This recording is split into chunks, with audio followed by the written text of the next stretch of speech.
నమస్తే, welcome to our channel. నేను మీ రిషి. ఈ రోజు ఒక స్పెషల్ అంశం చూసుకున్నట్టయితే చాలా మందికి దైవం మీద చాలా అపారమైన నమ్మకం ఉంటది.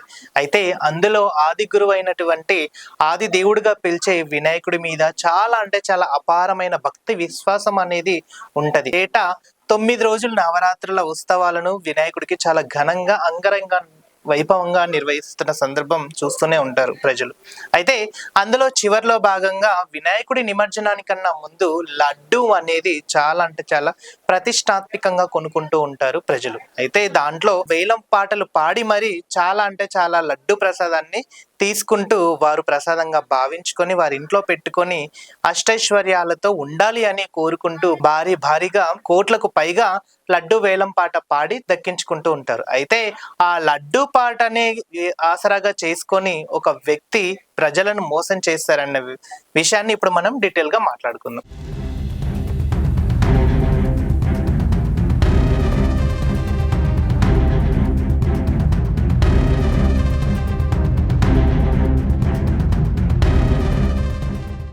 అయితే ఇక విషయానికి వస్తే వినాయకుడు లడ్డూని ఎరగా వేసి 3.45 కోట్లు మోసం చేసిన ఒక వ్యక్తి, భారీగా మోసపోయిన ప్రజలు.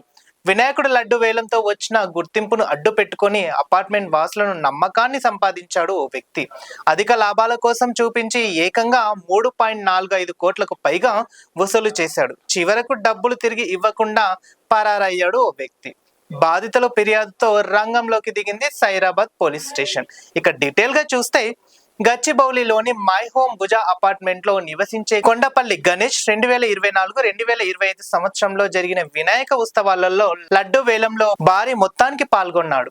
2024లో 29 లక్షలు, 2025లో 51 లక్షలకు పైగా చెల్లించి లడ్డూలను దక్కించుకున్నాడు. ఇక దీంతో అపార్ట్మెంట్ లోనే కాకుండా నగర వ్యాప్తంగా గణేష్ కు మంచి గుర్తింపు వచ్చిందని చెప్పుకోవచ్చు. లడ్డు వేలంతో వచ్చిన క్రేజీని గణేష్ తన ఆసరాగా అనుకూలంగా మార్చుకున్నాడు. తాను రియల్ ఎస్టేట్, వైన్ షాప్ల వ్యాపారంలో విజయవంతంగా ఉన్నానని అపార్ట్మెంట్ వాసులను నమ్మించాడు.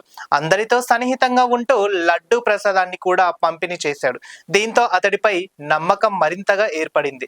ఇదే నమ్మకాన్ని ఆసరాగా చేసుకున్నాడు గణేష్.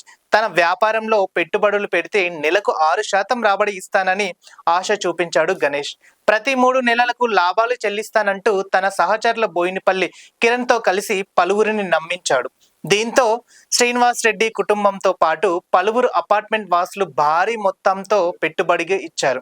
అలా మొత్తం 3.45 కోట్లకు పైగా వసూలు చేశాడు గణేష్. కొంతకాలం తర్వాత రాబడులు ఇవ్వకపోవడం ఆపేశాడు. అసలు డబ్బు కూడా తిరిగి ఇవ్వకపోవడంతో బాధితులకు అనుమానం వచ్చింది. ఇక దీంతో మై హోమ్ భుజంలోని తన ప్లాట్ కార్యాలయాన్ని ఖాళీ చేశాడు గణేష్. మరో అపార్ట్మెంట్ కు పారిపోయాడు. ఆ తర్వాత ఫోన్ కాల్స్ కూడా స్పందించకుండా పారిపోయాడని చెప్తున్నారు స్థానిక వాసులు. దీంతో తమ మోసపోయామని గుర్తించిన బాధితులు ఇంకేముంది సైరాబాద్ పోలీస్ స్టేషన్ లో లబోదిబోం అనుకుంటూ ఫిర్యాదు ఇచ్చారు. ఇక ఫిర్యాదు ఆధారంగా కొండపల్లి గణేష్, బోయిన్పల్లి కిరణ్ పై కేసు నమోదు చేశారు పోలీసులు. ప్రత్యేక బృందంతో దర్యాప్తు చేపట్టారు.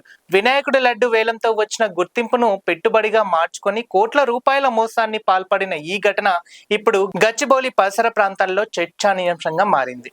బాధితుల నుంచి ఇంకా ఎవరెవరికి ఎంత మోతాదులు డబ్బులు వెళ్ళాయో, ఈ మోసాలు మరెవరైనా ఉన్నారా అనే దాని మీద పోలీసులు దర్యాప్తు చేస్తున్నారు. నిజంగా గణేష్ ఇలాంటి దుష్ప్రచారాలకు పాల్పడ్డారా? నిజంగా ఇలాంటి దుర్మార్గానికి పాల్పడ్డారా? ఒకవేళ గణేష్ ఏం చెప్తాడు అనే దాని మీద మరిన్ని అప్డేట్స్ కోసం keep watching people media point.